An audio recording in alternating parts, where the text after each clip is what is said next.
What is going on, everybody? Happy Friday. BobbyFi with my man Eric Sheetsaber. We're going to be breaking down tonight's 11-game slate. It's a big one. Woo-wee. It'd be kind of fun if the NBA didn't have these 2 and 3 gamers, and then we have the 11ers. I actually liked my strategy last night, and it really paid off. The problem is I ended up having to leave like 7,000 on the table. I kind of overdid it a little bit. Because by the end of the day, of course, you did have the best value on that Pacers side, and that was big. I also believed in Kuminga. I thought the game, that the Golden State could still control the game, and they really didn't. They're showing again how much this team really struggles without Draymond. Yep. So it was a little frustrating, even though I felt like I got some of the things right and just missed the money on the monster on FanDuel. So it was just not a great night for me overall, but ready to get out for tonight. Cheats, how'd you do? And then same for me. I didn't do that well either. I got for you. I don't think I'm going to be able to go with you live today at 6. But there's only 13 games you have to worry about, so you should be yeah, only 74 games. It's all right. Should be okay. We'll try to at least get through some of this today early and see what we can come up with.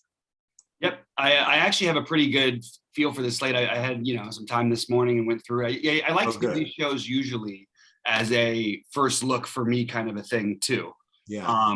Because especially when I'm dialed in more, otherwise, it's probably good to do a little bit more research, but I feel pretty dialed in. It's been a couple bad days in a row. Other than that, everything's been good. Let's get into to the slate though. I don't think, like, as of right now, I'm not going to say who you have to play or don't. It's going to be more Utah stuff again. And obviously those guys could make good plays. I still am probably going to try and limit it to 2 of them in my lineups and go from there. So, but let's start off with the first game with OKC and Charlotte. What do you think here? I know Aaron Wiggins is really popping, and he's been a guy who I did play a little bit the other night as a pivot off of some of the other value, but it felt like it was such a big slate. Maybe it wasn't that necessary. He did shoot lights out. The last game had, I think, his season high in rebounds, but they're starting to give him more minutes. If he's going to play in the 30s and he's 3,500, I think he's a strong play, but overall, not a ton of interest in this game on DraftKings. Yeah, my favorite from this game, I could certainly still make a case for Shea. And I think Wiggins is fine. I honestly don't think any of the values are must plays today. As of now, I think all the guys that are going to be rated almost 6x are just kind of, they're good, but not great, so I have no problem fading any or all of them if I can make it work. Whether we can or not is another story. And as we know, between now and lock and post lock, there's going to be other stuff that open up. But so I don't really think Aaron Wiggins is that big of a deal. He's probably one of the better options if the slate lock right now, but it probably won't. So for me, it's Shea, and then who did I say? I guess Dort is all right. Maybe Giddey's okay, but basically Shea on the Oklahoma City side. On Charlotte, I know you didn't do Charlotte yet. Yeah, LaMelo again rates to be. I have LaMelo very similar to Shea actually. Maybe I'll go down like I did last time with the Shea. I had the Shea versus Shea and Dejante Murray in the same lineup, and Dejante Murray scored like a zillion, and Shea got very little. Maybe I'll do the same thing with LaMelo and Shea, and have LaMelo go off. And you actually brought that up when you were analyzing Shea's game logs over the last couple of slates. You pointed out that whenever he's playing, there's like fantasy points from him and his opponent. So I'll take that to account on a 13-game slate. And again, on a 13-game slate, though, to play so much out of the first game is kind of probably a little bit foolhardy. But I do kind of like it. And everything else on Charlotte for me is, Mason Plumlee, maybe. I don't know. Not much. So for me, it's going to be LaMelo and Shea. Those would be my choices from this game. Yeah, I have a tiny bit of interest in Plumlee. I also think that Giddey and Shea are both fine and in play, and you could do what you said. I was talking about against other elite point guards. The difference is with the other guys can like create and score off of them. It's not really like LaMelo's game exactly, But I do think it's a decent enough spot for LaMelo. So I don't mind doing that. I actually like LaMelo a little better on FanDuel. But there's so many good guards over there. So maybe I could even take that back. LaMelo, these guys are all fine. I like LaMelo, Plumlee, Giddey, Dort, Wiggins. They're all fine. Wiggins is the one I'm probably most likely to end up rostering because of the value. All right, let's talk about my Lakers. And, can we please stop blaming, you know what? Nobody's blaming Klay Thompson that Klay Thompson sucks because the Warriors have been terrible since he's been back. You know what I mean? Like, let's just slow our roll a little bit on just ripping these guys apart and realizing that still, as much as even Anthony Davis was struggling, he's still one of the better players in basketball, and missing a guy that important can affect a team. Brooklyn, with all their guys, were losing to everybody and no one was talking about it. I get tired of hearing all this negative Laker talk on everything. I understand it's my team. I understand I probably am a little protective, but and it's my guy in Westbrook, and who's just been terrible. But they also I have some issues with the way they're using him. Anyway, this game is interesting because Orlando plays big, which generally makes the Lakers play big. The problem is if they play big with Bamba, then playing Dwight Howard is sort of like negating your like Howard plays 0 minutes sometimes, and if the team has no bigs, and if they have bigs, he's been in the 20-minute range. This is the one I'm struggling with, to be honest with you, because I could see Dwight Howard. I mean, look. I mean, if you're going to leave him on Bamba, Bamba's going to take him out. I mean, Bamba just made 7 threes in the last game. He made 7 threes in the first half of that game. So I'm just sort of struggling with how much they'll look at Howard. I do want to see what the starting lineup ends up looking like before I decide anything. But I do think Dwight Howard is a good value. I also think that LeBron makes a lot of sense, but it's sort of the same way I felt the other night about LeBron. Like, he has a good game and puts up 58, and then you've got other guys like Jokic putting up 94. Like Embiid putting up 78. It's harder for LeBron to do that than it is the other guys. Now, he does have one game of 78 this year, so I can't say he doesn't do it. But those guys, like, they're in that range a good bit of the time, and often the reason they're not is because of blowouts. So LeBron actually needs a lot of things to go his way, and I think he'll have more ownership than those guys will.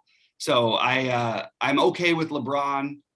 I don't think I'm going to end up using him, but I'm open to it, and I'm okay with Monk and Carmelo. But realistically, Dwight is the guy on the Lakers side I might want to play the most. And with Suggs back, it does take away some things, but it does open up. I mean, well, Suggs is in play, as is Wagner, as is Anthony, and then you're going to probably have Wendell Carter back tonight. But I still might take another shot on Bamba at 5,400, even if Carter's back. They have played these guys together a bunch. There's no reason why they wouldn't continue to do that. So I kind of like the idea of maybe playing a little bit of either Bamba, Anthony, Suggs, or Wagner. Suggs is going to be the most popular. I'm very happy to take another shot on Cole Anthony or Wagner or Bamba here. That's where I'm at. Yeah, I could be talked into Dwight Howard going back to Orlando for a little action. I mean, he doesn't get since he's been out on the West Coast, right? I mean, when he doesn't get a chance to come to Orlando too often, right? Yeah.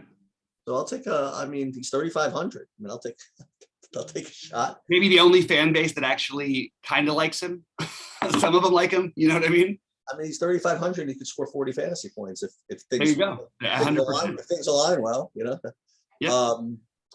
So yeah, I like that. Jalen Suggs is, like you said, he's going to show up as a value. Nothing particularly must play about it, but he looks pretty good.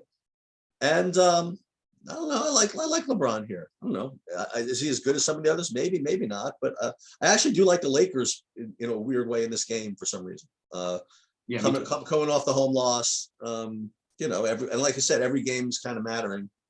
And I think maybe the Lakers will get Disneyland versus Disney World thing going. I have no idea. So I LeBron and Dwight Howard, and then on the Orlando side, I don't know if I can get to Cole Anthony, but Jalen Suggs actually he looks pretty good. So yeah, again, another game, part of a 13-game slate. I don't think anything I said here is going to be like a lock or anything like that. But I think LeBron is perfectly reasonable as one of the top spend ups actually.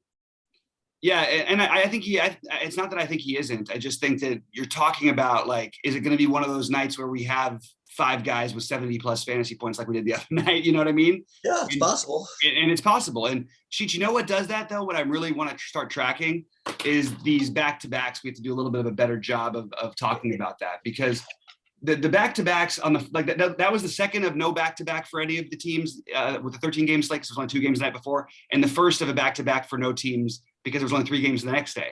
So when those kind of situations arise, it's going to allow these guys to play more free, get more out of your stars, play them when they're up 18, 16 in the fourth, rather than resting them and hoping the bench holds and then not waiting till 8 minutes to bring them back, or 8 points or less to bring them back.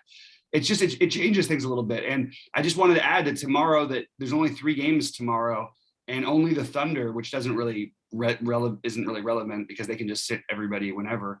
Only the Thunder are in play. The Thunder and Bucks, excuse me, are in play tonight of the teams playing tomorrow. So this is a spot where I expect to have some ceiling type of games. And look, it could be LeBron, but LeBron is going to be better if they're threatened. So if you think the Lakers can get ahead, and I'm a sucker. I'm going to do it. Westbrook is going to be 0% owned at 7,200 on FanDuel. I know it sounds like he won't be. Oh no, sometimes I know it's been terrible. I'm not going to go entirely based on just this recent string of results. I think they're going to keep mixing things up, and I think that there's a chance that Westbrook could have a game at 7,200 on DraftKings, out of play completely for me at 9K, but it's a big price gap, so I am going to consider him on FanDuel. All right, let's talk about Clippers and Philadelphia. What do you got for me here? All right, we'll start with the Clippers, I guess. I got nothing with the Clippers. As for Philadelphia, what about if Morris and Batum are out? Well, I'm gonna like something, right? I mean, well, that's what we had the situation the other night, and it's not like, Reggie Jackson put up 50 fantasy points the other night with those 2 guys out. Yeah, we'll know. We'll know. It's an early game. Yeah. So yeah, if those guys are out, then Reggie Jackson, Terrence Mann, all those guys kind of pop, and we'll know about that. Mm-hmm. Embiid's a good play because he's, it's a day ending in Y, right? He's always a good play, and he's always facing a lot of competition for those fantasy points. So he's not a lock, and he's not going to be high owned. He's probably a very efficient play, whatever you do with him. You know what I mean? Like he's gonna be, I think, owned relative to his chances of outscoring those other guys. If you want to know the truth. So I think he's okay. I think he's fine. I'm not going to jump through the roof to get to him. But if I get to him, I think it's cool. And not much else in Philly. You have excitement out of this game? I think the Clippers could be the spot to attack if we lose those guys. Zubac had 53 the other night also, by the way, against Jokic. Jokic had 94 on the other side. Right. So if we're not going to consider Embiid in the same matchup, I think we're making a mistake. So I actually do think one of Embiid or Harris has a nice game here. I want to see the Seth Curry information that could open up a Korkmaz potentially. And I think Korkmaz is already a borderline play as it is. And without Maxey, like, this could end up being a game that we end up wanting to attack a little bit of, with Reggie Jackson, with maybe Zubac and or Embiid. That center versus center, it was 140 points the other night in a similar type of situation, 150 points actually between the two. I'm not gonna say that'll happen again, but if you cut that down by 30%, you give me 100 out of Embiid and Zubac, I'd certainly take it. And I think it's possible. I really do. But I think we need those guys to be out. And Seth Curry's a big question mark on this slate, because if he's out, Korkmaz is going to become a really, really, really excellent play. Oh, Maxey's in. I'm sorry. I don't know why I said it with Maxey out. But Korkmaz is going to become a really, really good play. We have no Thibault. We have, there's a lot of guys who get minutes. So Korkmaz could really soak up some minutes. And even Maxey could be in play if Seth Curry's out. But Embiid and Harris would be the main stories. And I think that they're both in a good spot. So I want to see what happens with the injury news, but I think that could be a really good game to target, even though it doesn't necessarily look like it by the total or by the nature of the teams in general. I'm not seeing too much in the Portland-Boston game. You like anything there? So, yeah, look, I'm going to do the same thing all the time, and I'm not going to do it all the time, but I'm going to mention it every time in a good matchup. I'm going at no ownership. I know they didn't all do it last time, but Horford sure did. Horford did it. We should have Robert Williams back. It was a personal reason that he was out. We don't know about Marcus Smart. So if Smart's out again, I would consider one of Tatum, Brown, or Horford, even with Williams back. But if Smart is back, I have less interest in that. On the Portland side, I do think that it's probably not the right slate, but I think we should remember that if Damian Lillard was announced out and TJ McCollum was 7,700 the next day, and now we're getting McCollum minutes regular back, I think we would jump. McCollum would be like 40% owned on a slate, and he's going to be 0.5% owned on this slate because it's not the day after. That's a really good point. And that's how I try to look at these things sometimes. And I just think that's an interesting spot we could potentially attack at really low ownership for a guy who, by the way, even if he doesn't get you there, as long as the game is relatively close, he's not really going to hurt you, right? He's going to be 35-40, right? Even on a bad game, that's sort of where he's going to land without Lillard most of the time, in my opinion. Miami, Atlanta, what are you looking at? Yeah, this is first of all, I think it's as I like to say, a park downgrade for Atlanta. From playing Minnesota to playing Miami, and Miami's going to have, I presume, Butler back for the ejection. Yeah, Butler right? You know what I mean? Like Butler and Bam, just shore up this defense, and I think Atlanta's going to, I like Miami in this game actually. I don't know what the spread is. Was it like pick 'em or something? I imagine something like that. No. The spread in this one, sorry, it's somehow Atlanta's a 1.5 point favorite. Oh, I guess they're I mean, it's give or take. That's about right because there's no Hero and what's it called? And Atlanta's home. Yeah, that's fair enough. But I think Miami's. Miami's about a 700 times better team though. I think. Yeah, I like Miami with Butler and Bam back. I think Atlanta's gonna struggle. Yeah. I think if Hero and Lowry were in, they'd be favored by like 6 or so. Yeah, so I do like that, and in addition to that, I like the two guys I mentioned for openers. I mean, I like a bunch of this Miami for some reason. I like Butler. I like Bam. I mean, Butler coming off an ejection in a matchup against Atlanta. He feels like it. He can really have a game, I think. Yeah. And initial ownerships are pretty low for him. I don't know if that's going to stick, but Butler, Bam at 7,500 against whoever Atlanta throws out there. Well, obviously against Capella be harder, but even. I don't know. PJ Tucker, maybe marginal value. Gabe Vincent again, maybe marginal value. Presuming that the Hero remains out. I like these Miami guys in this spot. And Atlanta, I'll tell you, man, Trey he did put up a freaking number in his last game, and he can do that. He totally could do that. I don't think I want to do that, but it's weird. Because if I do want to play Butler and or Bam, it's a tough matchup. But I don't know. I don't think anybody's going to play him because of it. So I don't know. Maybe I can sprinkle some Trey at 5%. Yeah, so I get it, but the thing is, like Miami guards point guards as well as anybody in the NBA. But there's no Lowry, no Hero, which just changes the rotations a little bit. You're going to get more of young guys like Vincent and Strus. Right. All of these guys are in play to me. So I have on my list one of, and I'm not saying I have to play one of them, but one of Strus, Vincent, or Tucker. Yeah. PJ Tucker is, look, it's not the most exciting play, but he's going to play minutes, and he's put up, I think 28 and 27 the last 2 times he's played Atlanta. It's a good kind of matchup for him. Open threes from the corner and some rebounds, potentially 10 rebounds to go with it. Now, Bam takes down his rebounding numbers a little bit, but it's okay. You know what I mean? But Vincent, Strus, or even Robinson, I just feel like every night we get it from one of these guys. One of them gets hot, and not to mention that's been with Lowry and or Hero, and we don't have either of those guys. So I guess I would lean Vincent ahead of the other ones, but they all are open to me. Why Jimmy Butler wouldn't be one of the most popular plays in this slate is beyond me. I think he's a phenomenal play. I think he's the guy in that tier range down. There's one other guy who's in his tier range that is going to, be an awesome play also. And by the way, just F the officials for these techs. I'm so tired of it.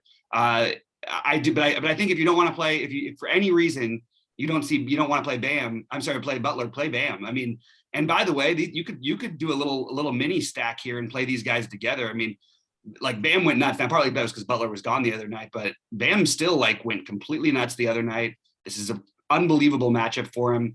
It's a little worse if Capella does come back, which we're looking like he does. Yeah. And it's hard to play the guys in Atlanta with the exception of Deandre Hunter, who is really like remember what I said about him. He may have taken the next leap just by getting older and learning basketball more, but we may be late on that because he didn't play so much of the season because he was out. He's been, he was injured the whole year basically until the last 5 games with a couple little exceptions. He's put up 32, 35, 30 in 3 of his last 4. It's not the most exciting. We haven't seen that monster game, but you know what? If you tell me at 4,800, I can get 30 to 35 out of him. And maybe there's some upside if you get a little correlation because I'm playing guys on the other side. I think it's kind of interesting. And I also think all of these guys are interesting to me, but not quite in play. Well, not quite my priorities, which are Collins, Trae Young, potentially even Herter to some extent. But I just think that I'm probably going to stick with just Hunter from the Atlanta side. Okay. Do you want to go? Sorry, Toronto and Washington. Yeah. Nothing too exciting. In other words, I like on Toronto, the 2 main guys, that being Van Vliet and what's his name? Siakam. I do like those guys, and not really much on Washington. So it's like one of those things. If I get to either of those guys, Van Vliet or Siakam, I'll play them, but I'm not going to just step over my feet to get there. Yeah, this is one of my first look. I want one of each. I want one of the guys, and I don't know which one yet. You know what I mean? And I mean everybody, because these rotations. Listen to these projected minutes for the Toronto players tonight. Precious 34, Van Vliet 40, Siakam 41, Boucher 34, Anunoby 40, Scotty Barnes 36. That's that whole team basically, and that's only 7 guys. Yeah. Then they have Justin Champagne to play a tiny bit to fill in some minutes here and there. If they really run these 8 guys out, I think that somebody goes off, and I think we might be able to get away with 2 of them against a team like Washington. But I probably just want one. I would lean Van Vliet as my one. I do like Precious as a potential value saver, but center is pretty strong. Same thing with Siakam. Center is pretty strong. He's not as a value play, but as a play. I like Boucher. I think Boucher, Anunoby, and Barnes are all interesting in very different ways. Anunoby is the one I feel safest with. Boucher, I like the upside. And Barnes, while we haven't seen it lately, we know the ability is there. And with, every time they shorten their rotation a little bit, it just feels like he could have a big game. And he's sort of streaky. He's a rookie. But on FanDuel at 5,500, I'm going to be playing me Scotty Barnes for sure today.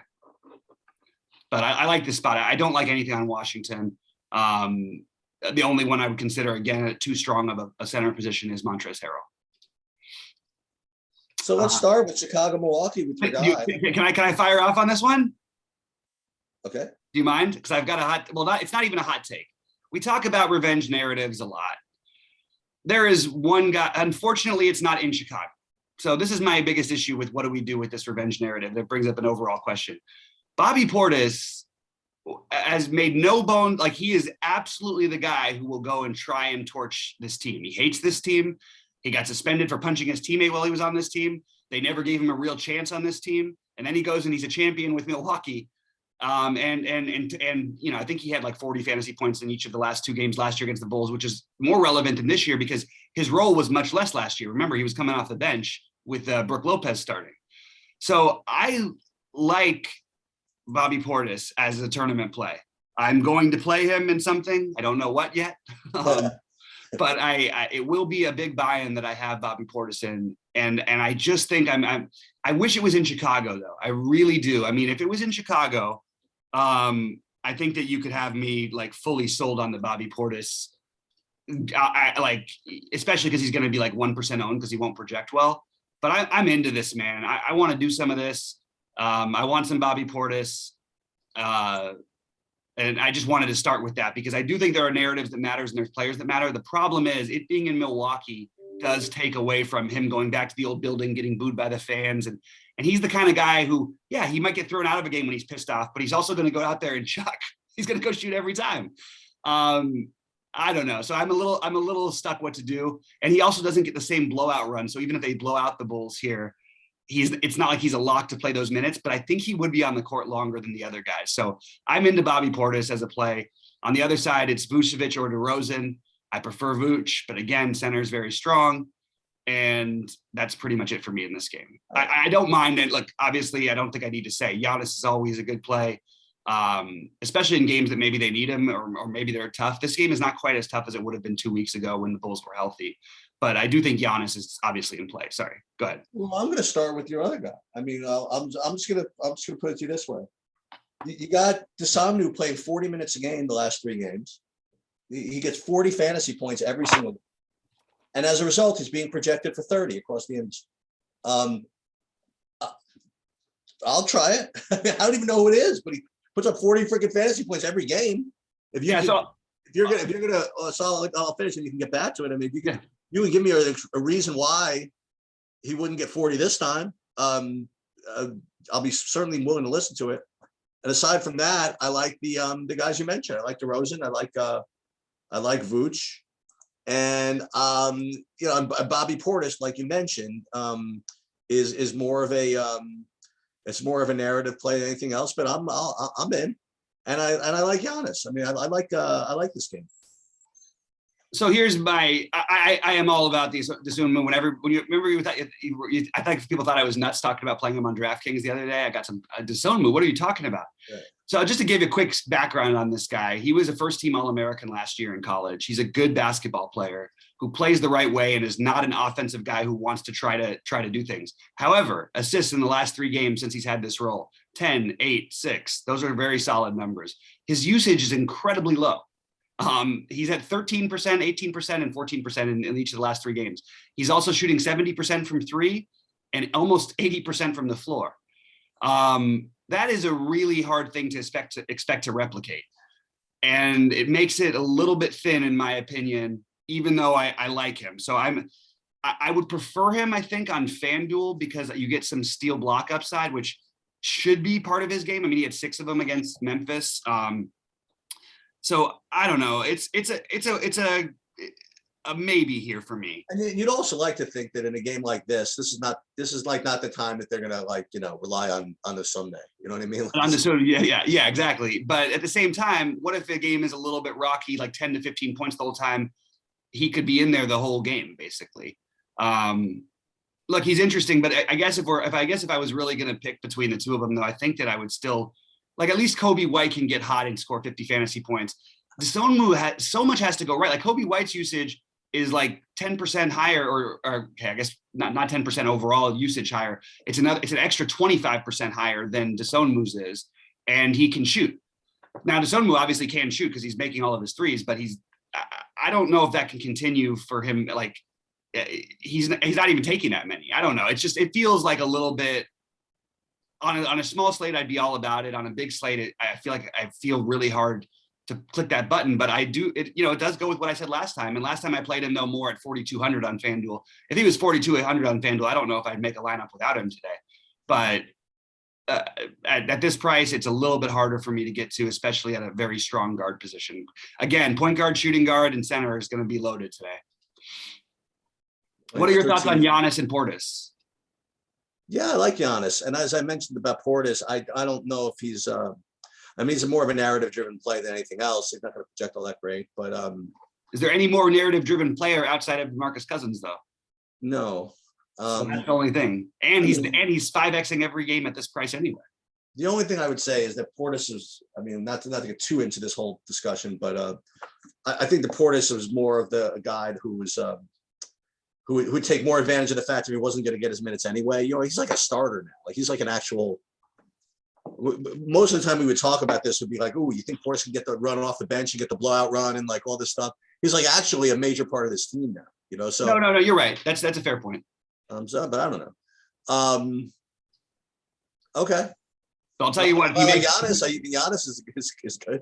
He comes out, he makes 2 threes. You think he's not going to take 10 of them in the next quarter? Like, you know what I mean? That's the only thing I'm thinking. If it starts, look at that's how basketball goes, right? Like, you'll every team, even the best teams. But does it? Okay, you're right. Even the best teams with the best players. This is Chicago's like in first place, right? I think this is. Yeah, but they're a little.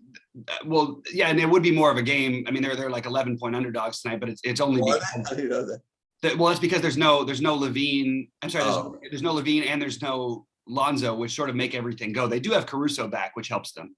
Watch Caruso guard Giannis on some plays. That's gonna be hilarious.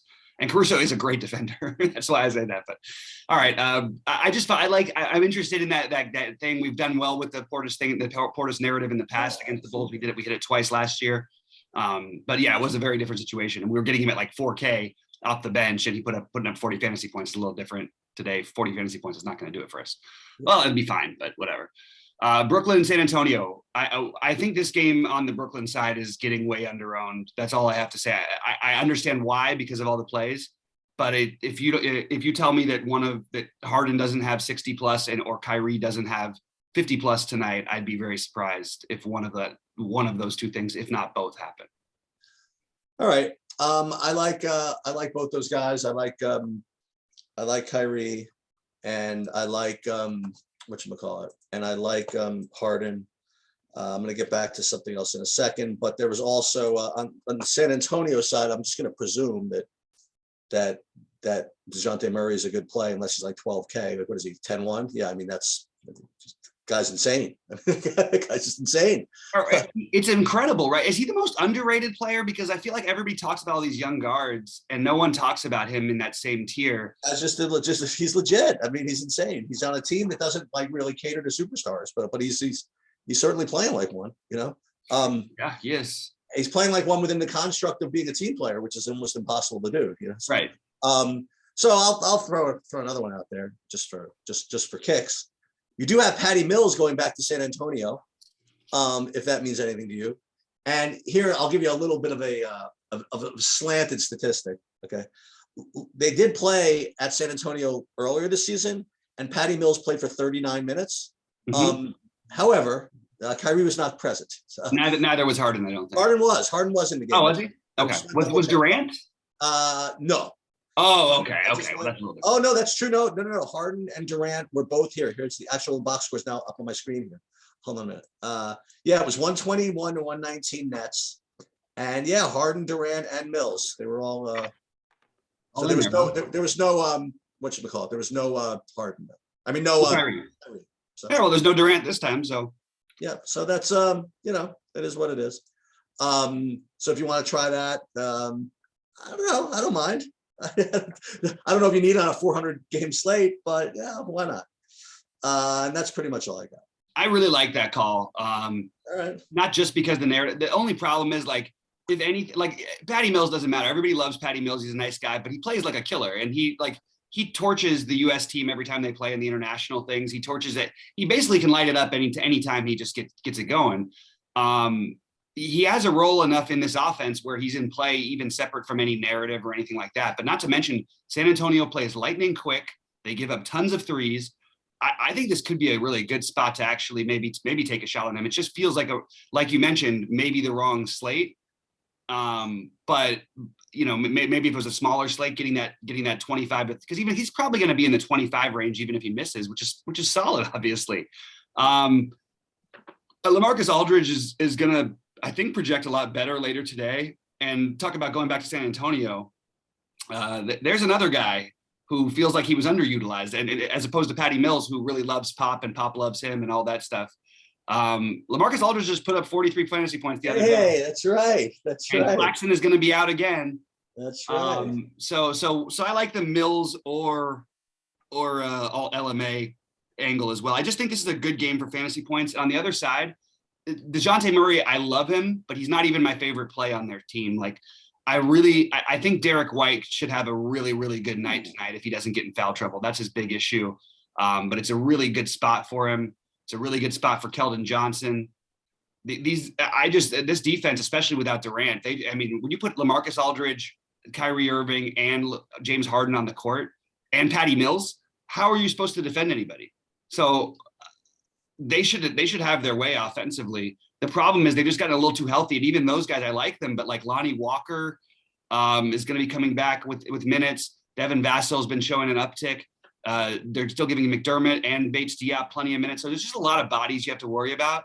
but I do think White, Johnson, or Murray, and I would go in that order, would be my favorites. I really like Murray and I want to do it. I just feel like the other spend ups are so, I mean, I think Embiid could put up 70 tonight, and I don't think it would be that big of a surprise. I think, we already mentioned the other 90 whatever 100 guy who I like, but then also Ja Morant, who's coming up in the next game. There's just a lot of good spend ups, so it's kind of hard to know what to do with the Murray part.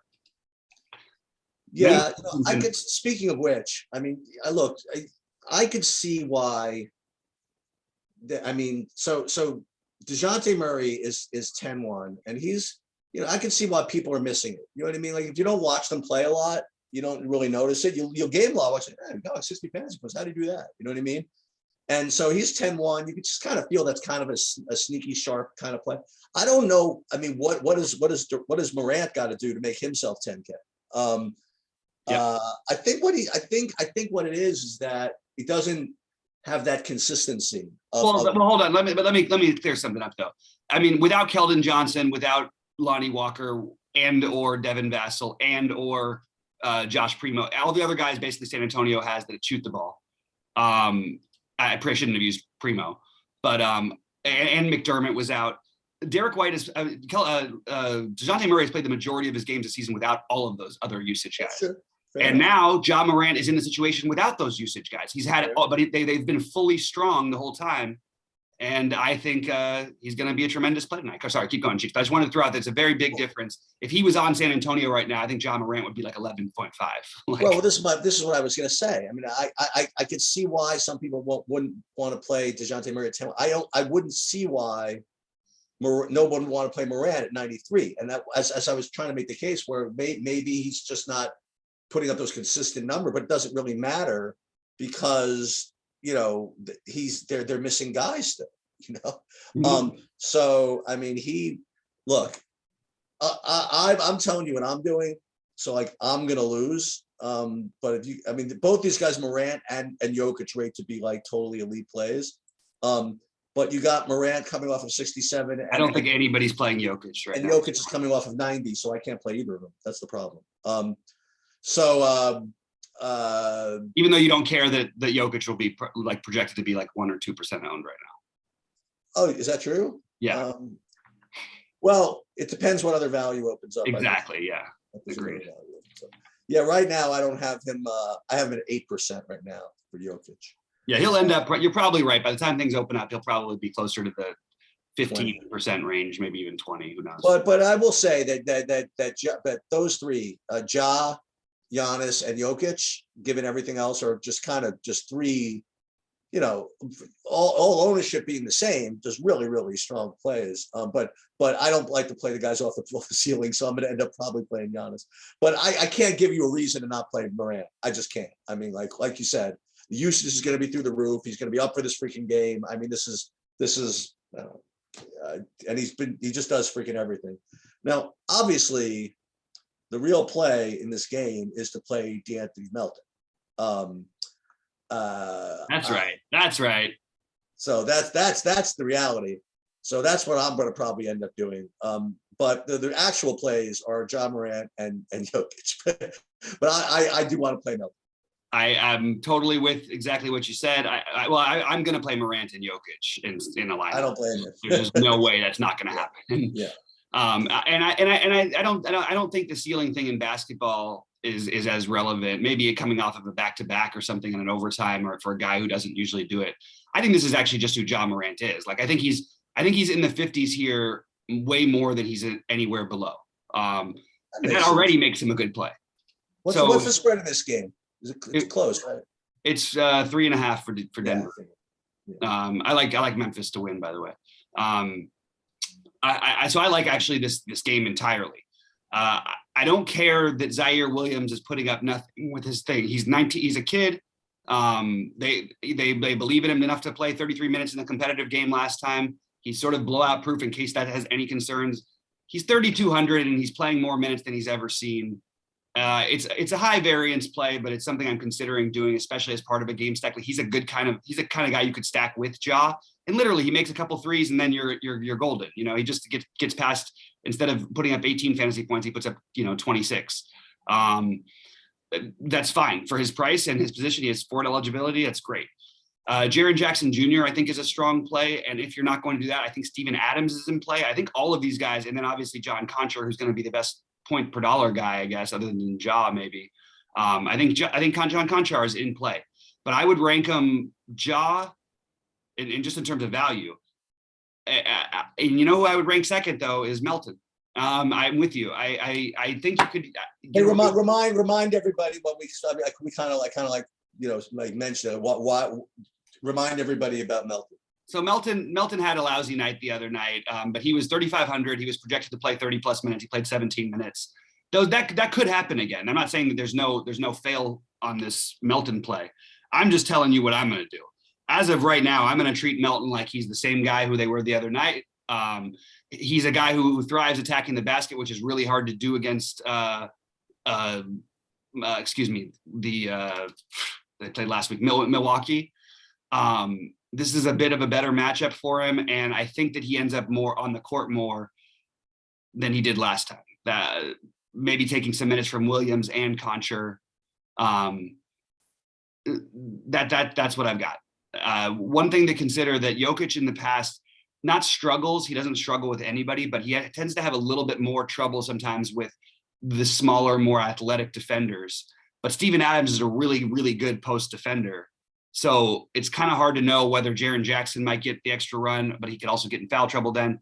I'm just sort of struggling with that because I love it. If Jiren Jackson plays the 5, I really would like to play Jiren Jackson, but I don't think he's going to play as much of it because Adams is known for being this, good defender, and he is. On the Denver side, I go Jokic and then Barton. I think I like Barton's price tonight in this kind of a matchup. Memphis still plays pretty fast, even though their defense has been pretty efficient. So I would go, 2 of those Memphis guys with one of Jokic and Barton on the other side, probably. I think it's a pretty good base to start on. One thing to keep in mind, though, for Denver, why some of the guards and stuff won't pop quite as much as they have recently, is because Bryn Forbes is now on the team, and he's going to get a little bit of run with him, and they wanted another shooter to surround Jokic with. So just keep that in mind. You're not going to play Bryn Forbes, but I'm just throwing it out there that it's going to eat up some minutes from the guards. I think Utah is going to blitz Detroit tonight. They lost at home in the last game, albeit without Mitchell, but they did lose at home when they were despite Mitchell being out, was pretty big favorite. One of Houston's best performances of the year, if you want to know the truth, if not the best performance of the year for Houston. And I think Utah's going to bounce back, and I think they're going to put it to Detroit. I think all the same guys are going to rate to be good plays, and I think it's going to be efficient. In other words, it's going to be more options, I think, so there'll be less owned, but because there are more options, they won't be as great standouts. But I'm looking at them; they still seem to stand out for me. Gobert still, Clarkson, who had a bad game or whatever, Conley, Bojan, Ingles. Royce O'Neal was active in the last game. I don't know how many fantasy points, but I saw him with the ball more than I usually do. I guess go back to them, right? As far as Detroit, again, I don't want to necessarily predict the blow up, but I guess I just did. So I wouldn't take Cade or anybody like that. I'll just play a couple of Utah guys, I think. Yeah, I think that I'm going to try and keep my Utah exposure down to 2 with priorities being Clarkson, followed by Gobert, Ingles, Bogdanovich, then Conley. But I like all of them. And I'm going to try to limit it to 2 of them. We do have Rudy Gay, who should be back tonight, so it could, at least take away a little bit from these other guys. It's important to notice that, you're not going to hear me saying Isaiah Stewart's name partly as much. You're going to see a bunch of different rotations with Detroit, but they will play Kelly Olynyk some minutes, and he went ballistic the other night. He played his first game back in a million years and played 20 minutes and put up 45 fantasy points. I'm not going to suggest playing Kelly Olynyk. but it is going to keep me a little bit off of the long shot play that initially I at first glance made some sense to me, which was Isaiah Stewart. I think Cade Cunningham on FanDuel is not going to be a lock, but I'm playing two big lineups over there. He'll without a doubt be in one of them. Yeah. He's 5,200 on FanDuel. Oh, really? Okay. Yeah. So, and I know he's had some bad games. I don't care. I'm going to bet on the long term. I think that it's just circumstantial. There was a back-to-back the last game too. And after getting blitzed the night before, the bench was playing well. And then it's really hard to know without Killian Hayes because Corey Joseph would become in play, but I don't know if it'd be that exciting of a play. Although I think he did have a big game the other night in the end. What did he end up with? 40 fantasy points when Killian Hayes got hurt that was Sacramento. But Utah, by the way, is not so different. They don't play much defense outside of Gobert. Anyway, so I'm open to these guys, but all the Detroit guys feel like FanDuel plays to me, except for if Killian Hayes is out, Josh Jackson becomes back into the mix, and probably Cade is a better play than he was just because the minutes. I don't know if Cade is. Cade is about the same, but Magruder, look, he's had two great shooting games in a row. Probably not the right slate to take a shot on that guy, but I do think at 3K flat, it's not the worst thing in the world to do. A hot shooting game, he gets you 30 fantasy points. You look like a god at 1% ownership. Clark, so I rated by Utah guys, but I do think you want at least one, probably two in a good portion of your lineups. And also partially it allows you to procrastinate into the late games. What if you get a weird Memphis starting lineup or somebody gets scratched from any of these games that start after 8 Eastern? If you play three guys from this game, 2 or 3, and then 1 or 2 from the Memphis Denver game, or 3 even, you all of a sudden have a late game stack, which as we know from last night can be valuable. I maybe made the mistake, like I said last night, of overdoing the late stuff and not getting the right combination with the early stuff. But I do think that's a smart way to play in 2022. All right. So last game, not to be a Grinch or anything. Okay. But so Stephen Curry, he finally put up a score that was relevant to his salary, right? Because they needed him to. What's that? Because they needed him to. Well, that's what I'm saying. So he finally put up a score that was remotely relevant to his salary, but it took him it took him 44 minutes to do it. Overtime, 44 minutes, in an impossible game to do it. So I have mixed feelings about this because on the one hand, you do have, what's his name? You have Houston, as I mentioned, coming off their biggest win of the season, and Golden State coming off a loss at home. I mean, Golden State should go out there and just destroy them. Yet on the other hand, I mean, are they really in the business of playing Curry like max minutes on back-to-backs following a 44-minute overtime game? I don't think so. I think they're gonna just do what it takes to get the W. And I wouldn't play Curry here. I wish there was somebody I could play on Golden State, because I do think Golden State as a team is going to get like a big win, but I don't know what to do about that. So I'm probably just going to end up passing on this game. Yeah, it's interesting because I like Jordan Poole with no Clay. That's something. Okay.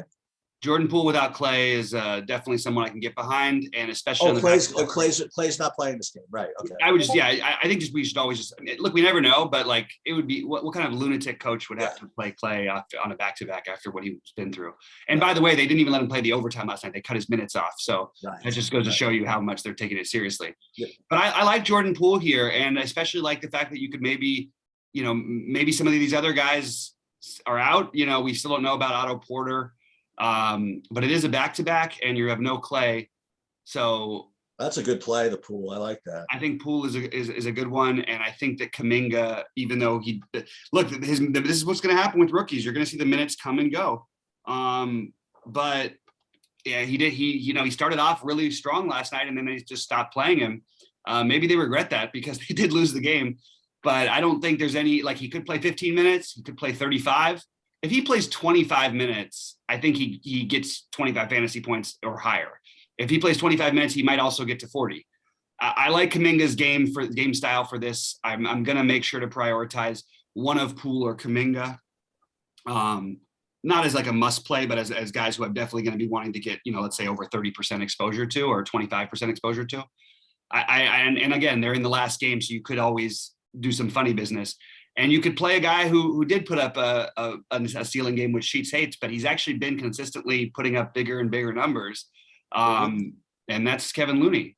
Oh, he did it last night? He put 39 up last night. Wow, good for him. No wonder I didn't win.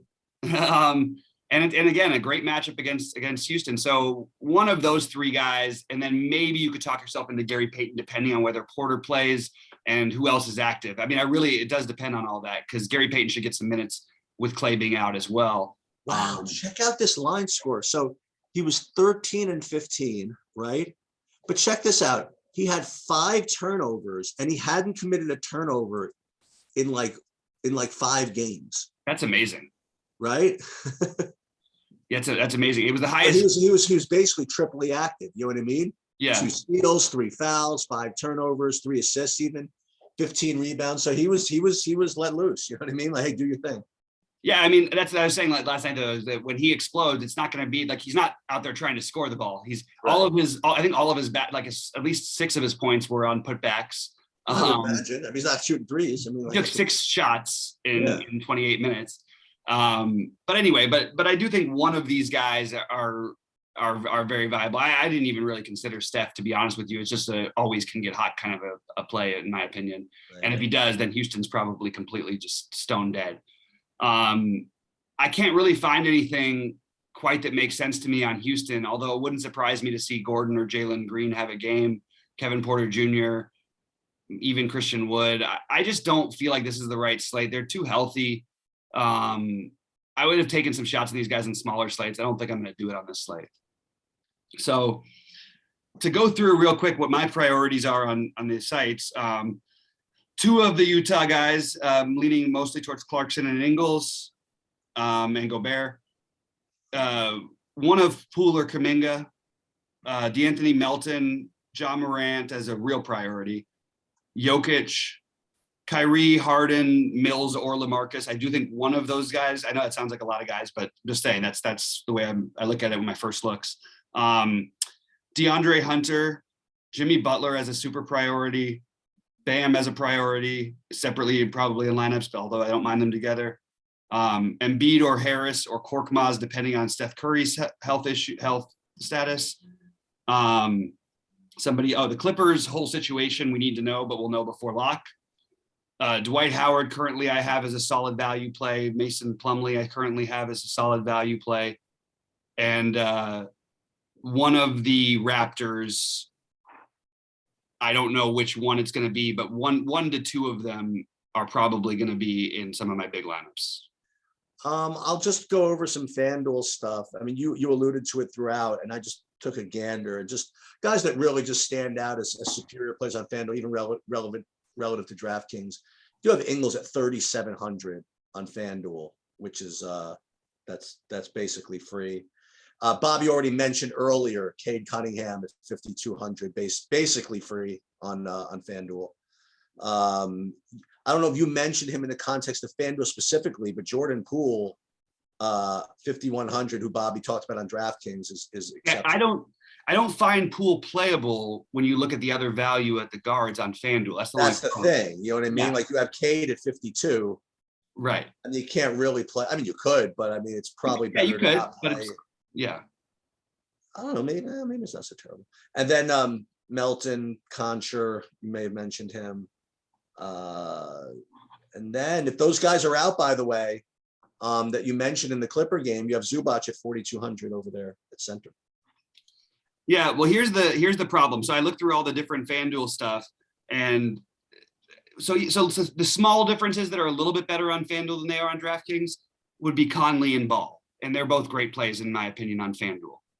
Westbrook, I don't care what happens when he's 7,200 in a good matchup. I'm going to ride some of this. Okay, It doesn't matter. I'm okay with sacrificing 20% of my lineups or whatever, because when I hit, I might be hitting like 60. You know what I mean? 60, right? Yeah, exactly. Yeah. So he's going to be a guy for me.